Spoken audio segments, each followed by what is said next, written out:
Hi friends, welcome back to our channel tech పాఠశాల. మీరు కనుక ఫస్ట్ టైం మన ఛానల్ యొక్క వీడియోస్ చూస్తున్నట్టు ఈ వీడియో కింద ఎదుర్కోవాలి సబ్స్క్రైబ్ అనే బటన్ కనిపిస్తుంది. ఆ సబ్స్క్రైబ్ బటన్ క్లిక్ చేయండి. అలాగే పక్కన బెల్ మీద ట్యాప్ చేసి ఆల్ మీద నొక్కండి. దీని ద్వారా ఎప్పటికప్పుడు మన ఛానల్ యొక్క లేటెస్ట్ అప్డేట్స్ మీరు మీ మొబైల్ పొందగా ఏమాత్రం ఆలోచన చేయకుండా టాపిక్లో అయితే వెళ్ళిపోదాం ఫ్రెండ్స్. సో ఫ్రెండ్స్, త్వరలో మనకు తెలుగు రాష్ట్రాల్లో ఎన్నికలు రాబోతున్న ప్రతి ఒక్కరికైతే తెలుసు ఫ్రెండ్స్. సో అయితే ఈ చాలా మంది కొన్ని ప్రాబ్లమ్ కొన్ని డౌట్స్ అయితే ఉన్నాయి ఫ్రెండ్స్. ఏంటంటే చాలా మంది మనం ఎక్కువ అడిగిన క్వశ్చన్ ఏంటంటే, అన్న నేను అడ్రస్ కరెక్షన్ ఎలా చేసుకోవాలని అడుగుతున్నారు. సో మనం అయితే చేసుకోవచ్చు ఫ్రెండ్స్ మనమే స్వయంగా. సో అది ఎలా అనేది ఇవాళ ఈ వీడియో చెప్పబోతున్నాం ఫ్రెండ్స్. సో ఫస్ట్ అయితే మీరు voters.service పోర్టల్ అని ఒకటి ఉంటుంది. ఆ పోర్టల్ అయితే ఓపెన్ చేయండి ఫ్రెండ్స్. voters.eci.government.in అని మీరు గూగుల్ సెర్చ్ చేయగానే మీకు ఇలా అయితే ఓపెన్ అవుతుంది. ఇక్కడ చూడండి చాలా ఆప్షన్స్ ఉంటాయి. నేను ఆధార్కి మీ ఓటర్ ఐడికి ఎలా లింక్ చేసుకున్న వీడియో అయితే చేశాను. సో ఆ వీడియో చూడకపోతే ఇక్కడ మీకు ఐ కార్డులు అయితే ఇస్తాను ఫ్రెండ్స్. సో ఇక్కడ చూడండి మీకు అది ఫిల్ ఫామ్ 6B ద్వారా అనుకుంటాను. ఆ 6B ద్వారా అయితే మీరు ఆధార్ అని ఓటర్ ఐడికి లింక్ చేసుకోవచ్చు. అదే కరెక్షన్ కోసం అయితే ఫిల్ ఫామ్ 8 అని ఉంటుంది. ఫామ్ 8 ద్వారా అయితే కరెక్షన్ చేసుకోవచ్చు ఫ్రెండ్స్. సో ఒకవేళ మీకు ఫామ్ కావాలంటే ఇక్కడ డౌన్లోడ్ ఆప్షన్ ఉంది. డౌన్లోడ్ క్లిక్ చేసి అది అంటే మాన్యువల్గా మీరు దగ్గరలో ఉన్న ఏదైతే ఈ ఓటర్స్ సంబంధించి ఎలక్షన్ సంబంధించి ఉంటాయి కదా, సో అక్కడ ఐ థింక్ మండల ఆఫీస్లో కరెక్షన్ అయితే చేసుకోవచ్చు. ఆన్లైన్ ద్వారా అయితే ఇక్కడ ఫిల్ ఫామ్ 8 అని ఉంది. సో దీన్ని క్లిక్ చేస్తే మీకు అవుతుంది. ఫస్ట్ ఆఫ్ ఆల్ అది చేయాలంటే ఖచ్చితంగా మనకి ఈ పోర్టల్లో మాత్రం మనకు అకౌంట్ అయితే ఉండాలి. కొత్త అకౌంట్ క్రియేట్ చేయాలంటే ఇక్కడ సైన్అప్ ఉంది. సైన్అప్ ద్వారా అయితే క్లిక్ డీటెయిల్స్ ఎంటర్ చేసి మీరు కొత్త అకౌంట్ క్రియేట్ చేయొచ్చు. ఆల్రెడీ క్రియేట్ చేసిన తర్వాత మీరు ఏంటంటే ఖచ్చితంగా అయితే లాగిన్ కావాలి. నేను లాగిన్ అయితే అవుతున్నాను ఫ్రెండ్స్. ఇక్కడ చూడండి, లాగిన్ అయిన తర్వాత ఏంటంటే ఇక్కడ మీకు మొబైల్ నెంబర్ పాస్వర్డ్ ఎంటర్ చేసి క్యాప్చర్ కోడ్ ఎంటర్ చేస్తే మీరైతే లాగిన్ అయితే అయిపోతారు. నేనైతే ఈ పోర్టల్ లాగిన్ అవుతున్నాను. సో ఫ్రెండ్స్, మీరు లాగిన్ అయిన తర్వాత మీకు అయితే డాష్ బోర్డ్ ఇలా ఉంటుంది. సో ఇంతకుముందు చెప్పాను కదా ఫిల్ ఫామ్ 8 అని. ఫామ్ 8 మీద అయితే క్లిక్ చేయండి. సో ఫామ్ 8 మీద క్లిక్ చేసిన తర్వాత ఇక్కడ చూడండి అప్లికేషన్ ఫర్ సెల్ఫ్ అయితే అదర్ ఎలక్టరల్ ఉంది. సో ఇప్పుడు మనం సెల్ఫ్ కాబట్టి సెల్ఫ్ మీద క్లిక్ చేస్తాం. లేదా మీ ఇంట్లో వాళ్ళ గురించి అయితే మీరు అదర్ ఎలక్టరల్ క్లిక్ చేయండి. అదర్ ఎలక్టర్ క్లిక్ చేస్తే మీకు ఏమవుతుందంటే ఆ ఎపిక్ నెంబర్ అయితే అడుగుతుంది. సెల్ఫ్ అయితే సెల్ఫ్ మీద క్లిక్ చేసిన ఆల్రెడీ మనం ఏదైతే లాగిన్ అకౌంట్ క్రియేట్ చేసామో మనకి ఎపిక్ నెంబర్ ఉంటుంది, దాన్ని తీసేసుకుంటుంది డీటెయిల్స్. అదైతే ఆటోమేటిక్ అయితే ఇప్పుడు సెల్ఫ్ కూడా సెల్ఫ్ మీద క్లిక్ చేస్తున్నాం. ఇక్కడ చూడండి, ఇక్కడ మీకు షిఫ్టింగ్ రెసిడెన్సా, కరెక్షన్ ఆఫ్ ఎంట్రీస్ ఎగ్జిస్టింగ్ రోలా, issue of replacement EPIC without కరెక్షనా, అంటే కొత్త ఎపిక్ కార్డు కోసమా, request for mark as person with disability. So ఇందులో ఏంటంటే మనం అడ్రస్ చేంజ్ కాబట్టి అడ్రస్ చేంజ్ క్లిక్ చేస్తున్నాను. ఈ అడ్రస్ చేంజ్ ఏంటంటే మీ నియోజకవర్గంలో మీరు ఏదైనా అడ్రస్ మారినప్పుడు కానీ లేదంటే వేరే నియోజకవర్గాన్ని మారినప్పుడు కానీ ఈ ఆప్షన్ అయితే క్లిక్ చేయాలి. షిఫ్టింగ్ ఫర్ అడ్రస్ రెసిడెన్స్ కూడా నేను అది క్లిక్ చేస్తున్నాను. అది క్లిక్ చేసి ఇప్పుడు చూడండి, ఇక్కడ with in assembly constituency, out side assembly constituency ఉంది. సో విత్ ఇన్ అయితేనే విత్ ఇన్ క్లిక్ చేయండి, అవుట్ సైడ్ అయితే అవుట్ సైడ్ క్లిక్ చేయండి. అవుట్ సైడ్ అయితే ఏంటంటే మీరు ఎక్కడైతే మీరు కొత్త అసెంబ్లీ మీద అసెంబ్లీ నేమ్ అయితే ఎంటర్ చేయాలి. సో నేను విత్ ఇన్ క్లిక్ చేస్తున్నాను ఫ్రెండ్స్.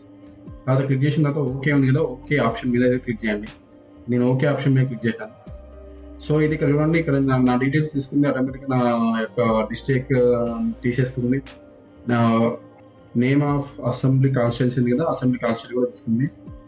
సో ఇప్పుడు ఆటోమేటిక్ అయితే ఏది వచ్చింది కదా ఫ్రెండ్స్. ఇది క్లిక్ చేసిన తర్వాత నెక్స్ట్ అనే ఆప్షన్ ఉంటుంది. నెక్స్ట్ ఆప్షన్ మీద క్లిక్ చేయండి. ఒకవేళ మీరు వేరే అసెంబ్లీ కాన్స్టిట్యున్సీకి వెళ్ళాలనుకుంటే ఇక్కడ మాన్యువల్గా సెలెక్ట్ చేసుకోవాలి. స్టేట్ సెలెక్ట్ చేసుకొని మా డిస్ట్రిక్ట్ సెలెక్ట్ చేసుకొని ఇక్కడ ఉంది కదా నేమ్ ఆఫ్ అసెంబ్లీ కాన్స్టిట్యూన్సీ దగ్గర ఏదైతే మీకు కొత్త అసెంబ్లీకి కాన్స్టిట్యున్సీ దగ్గరికి కొత్త నియోజకవర్గంలోకి మారుతున్నారో ఆ నియోజకవర్గాన్ని అయితే ఎంచుకోవాలి.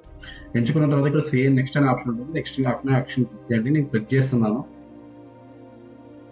ఇక్కడ చూడండి, ఇక్కడ name of the applicant and epic number ఉంది కదా, ఇవి ఆటోమేటిక్గా వచ్చేస్తాయి. So Aadhaar details please tick the appropriate box ఉంది. ఆధార్ నెంబర్ ఉంటే ఆధార్ నెంబర్ చేయండి. ఎందుకు అనుకుంటే ఇక్కడ క్లిక్ చేయండి. నేను ఆధార్ మీద ఆధార్ ఎంటర్ చేస్తున్నాను. సో ఈ ఆధార్ నెంబర్ అయితే ఎంటర్ చేసిన ప్లస్ ఈ మొబైల్ నెంబర్ ఉంది కదా, సెల్ఫ్ అయితే సెల్ఫ్ అంటే మీకు సొంతంగా మొబైల్ నెంబర్ ఉంటే మొబైల్ నెంబర్ అయితే ఎంటర్ చేయండి. లేదు మీ ఫాదర్ నెంబర్ ఉంటే ఫాదర్ నెంబర్ ఎంటర్ చేయండి. నేను సెల్ఫ్ కూడా సెల్ఫ్ డీటెయిల్స్ ఎంటర్ చేస్తున్నాను. సో ఇక్కడ ఇప్పుడు ఏంటంటే ఇప్పుడు మెయిల్ ఐడి కూడా అంతే ఫ్రెండ్స్. సెల్ఫ్ అయితే సెల్ఫ్, ఫాదర్ అయితే ఫాదర్, సేమ్ యాజ్ ఈజ్. ఇక్కడ చూడండి, ఇప్పుడు నేను నెక్స్ట్ అనే ఆప్షన్ ఉంటుంది కదా, నెక్స్ట్ ఆప్షన్ మీద క్లిక్ చేయండి. నెక్స్ట్ ఆప్షన్ మీద క్లిక్ చేయగానే మీకు ఏంటంటే ఇలా వస్తుంది కదా. ఇక్కడ చూడండి, మనం షిఫ్టింగ్ ఆఫ్ రెసిడెన్సీ అనగానే షిఫ్టింగ్ అంటే మీకు అడ్రస్ చేంజ్ అవుతున్నాం కాబట్టి ఆ ఆప్షన్ తెంచుకున్నాం. లేదు మీరు కరెక్ట్ కరెక్షన్ ఆఫ్ ఎంట్రీస్ అంటే ఆల్రెడీ మనకి ఇంతకుముందు పాపప్ వచ్చింది కదా, ఆ పాపప్లో మనకు ఆల్రెడీ ఉంటుంది. మన దేనికోసం ఆటోమేటిక్గా ఇక్కడ తీసేసుకుంటుంది. క్రాస్ అయితే చెక్ చేసుకుంటాం సార్, అది కరెక్ట్ తీసుకుందా లేదని. సో క్రాస్ చెక్ చేసుకోండి. క్రాస్ చెక్ చేసుకున్న తర్వాత ఇక్కడ చూడండి application for shifting of residency. ఇదైతే కొత్త అసెంబ్లీ అంటే కొత్త నియోజకవర్గాలు మారినప్పుడు కానీ, కొత్త అడ్రస్ మారినప్పుడు కానీ ఇక్కడ ఏంటంటే ఆ అడ్రస్ అయితే ఎంటర్ చేయండి. ఈ హౌస్ నెంబర్ ఎంటర్ చేయండి, అలాగే స్ట్రీట్ ఎంటర్ చేయండి, టౌన్ విలేజ్ ఎంటర్ చేయండి, అండ్ పోస్ట్ ఆఫీస్ అయితే ఖచ్చితంగా పోస్ట్ ఆఫీస్ కోడ్ అయితే ఎంటర్ చేయండి. చాలా మ్యాండేటరీ. పిన్ కోడ్ కూడా మ్యాండేటరీ.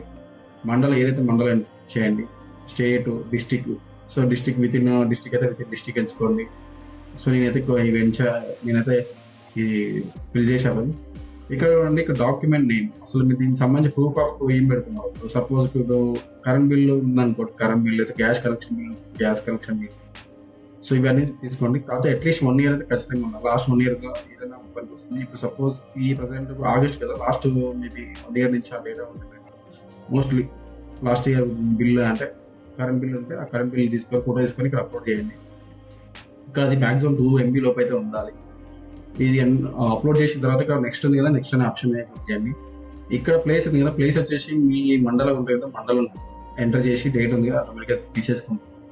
సో దాని తర్వాత నెక్స్ట్ మీద క్లిక్ చేయండి. సో ఇక్కడ మీకు ఈ సబ్మిషన్ అంటే ఏం లేదు, మీరేనా కాదని అంటే ఇక్కడ క్యాప్చర్ కోడ్ ఉంది కదా, క్యాప్చర్ కోడ్ కూడా ఎంటర్ చేయండి. క్యాప్చర్ కోడ్ ఎంటర్ చేసి సేవ్ మీద క్లిక్ చేయండి. సేవ్ మీద క్లిక్ చేసి ఏంటంటే మీకు డీటెయిల్స్ అన్ని మళ్ళీ ఒకసారి మీకు అన్ని కనిపిస్తాయి. యాజ్ డిజీ మీరు ఇప్పుడు ఏదైతే ఎంటర్ చేశారో అవన్నీ కనిపిస్తాయి. వన్స్ అవి కనిపించిన తర్వాత అన్ని కరెక్ట్ ఉన్నాయో ఏదో చెక్ చేసుకోండి. చెక్ చేసుకున్న తర్వాత కూడా ఆల్ కరెక్ట్ ఉంటే అప్పుడు సబ్మిట్ మీద క్లిక్ చేయండి. సబ్మిట్ మీద క్లిక్ చేసిందంటే మీకు PDF రూపంలో ఒక డాక్యుమెంట్ వస్తుంది, దాన్ని డౌన్లోడ్ చేసుకోండి. అలాగే రెఫరెన్స్ నెంబర్ ఖచ్చితంగా ఉంటుంది. ఆ నెంబర్ కూడా మ్యాండేటరీ ఫ్రెండ్స్. సో ఆ నెంబర్ అయితే మీరు సేవ్ చేసుకోండి. ఈ సేవ్ చేసుకున్న తర్వాత మీరు ఏంటంటే అప్లికేషన్ ట్రాక్ అప్లికేషన్ స్టేటస్ మీద క్లిక్ చేయండి. ఆ రెఫరెన్స్ నెంబర్ కింద క్లిక్ చేసి ఇక్కడ ఏ స్టేట్ అయితే ఆ స్టేట్ ఎంచుకొని సబ్మిట్ మీద క్లిక్ చేసిందంటే ఆటోమేటిక్గా అది ఎక్కడ దాకా ఉంది, అప్రూవ్ అయిందా లేదా తెలిసిపోతుంది. ఇలా ఏంటంటే మీరు వితిన్ అసెంబ్లీలో అంటే వేరే నియోజకవర్గం మారాలని అనుకున్నప్పుడు ఇలా అయితే మీరు దరఖాస్తు చేసుకోవాలి ఫ్రెండ్స్. ఇది ఆన్లైన్ ప్రాసెస్. ఆఫ్లైన్ ప్రాసెస్ అయితే ఇక్కడ డాక్యుమెంట్ ఉంటుంది కదా, ఈ ఫామ్ నెంబర్ 8 ఇక్కడ డౌన్లోడ్ ఉంది కదా, డౌన్లోడ్ మీద క్లిక్ చేయండి. ఇక్కడ ఇంగ్లీష్ ఉంది కదా, ఇంగ్లీష్ సెలెక్ట్ చేసుకోండి. డౌన్లోడ్ మీద క్లిక్ చేయండి, మీకు డౌన్లోడ్ అయిపోతుంది. ఇక్కడ చూడండి ఫామ్ నెంబర్ 8 ఉంది కదా, ఇక్కడ ఈ ఫామ్ నెంబర్ 8 అయితే ఫిల్ చేయండి.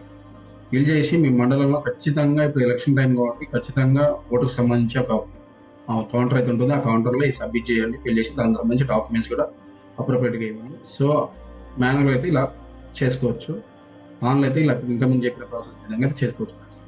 సో ఫ్రెండ్స్, ఇది మీకు ఇవాళ ఈ వీడియో చెప్పాల్సింది. మీకు ఈ వీడియో నచ్చిందని అనుకుంటున్నాను. మీకు కనుక ఈ వీడియో నచ్చితే మీ ఫ్రెండ్స్ అండ్ ఫ్యామిలీ ప్రతి ఒక్కరికైతే షేర్ చేయండి friends. Thank you friends. Have a nice day. Bye bye.